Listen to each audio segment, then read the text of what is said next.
એટલે જો તમે અવાજ કરશો તો નહીં ખબર પડે, એમાં મિસ્ટેક થશે અને મિસ્ટેક વાળી ટેકનિક શીખવાની નથી. ઓકે, સૌથી પહેલા એના બૂટ ચેક કરવાના છે.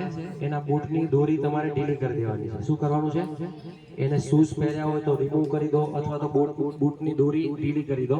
પછી એના કમરનો પટ્ટો, બેલ્ટ આ પહેર્યો હોય, ક્લિપ હોય તો ક્લિપ ખોલી નાખો અને પેટથી એનો ભાગ એકદમ રિલેક્સ કરી નાખો. ત્યાર પછી એના માથાના ભાગમાં કંઈ વાગ્યું છે કે નહીં તમારે ચેક કરવાનું છે. માથાના ભાગમાં કોઈ ઇન્જરી થઈ હોય તો એના હાથથી ધીમે રહીને ટેકો આપવાનો અને એને એક બાજુની સાઈડ સુવડાવી દેવાનો. પડખું ફેરવી. શું કરવાનું? પડખું ફેરીને સુવડાવવાનું. પડખું ફેરી અને પછી કેવી રીતના ઉપાડવાનો એ ટેકનિક જો તમને બતાડે છે. સૌથી પહેલા એના બંને હાથથી એને પકડીને રીતના સાઈડમાં કરી દીધો. સાઈડમાં કર્યા પછી એના બંને શોલ્ડરથી એને ઊભો કરવાનો. ઊભો કરી અને આ રીતના સ્ટ્રેટ થાય એટલે તમારી પર પડશે. બેભાન થયેલી વ્યક્તિ શું કરે? તમારી પર પડે. હવે એનો એક હાથ એને પકડી રાખવાનો. તમારા પગના સહારેથી એના બંને પગની વચ્ચે એને ખંભા પર લઈ લેવાનો.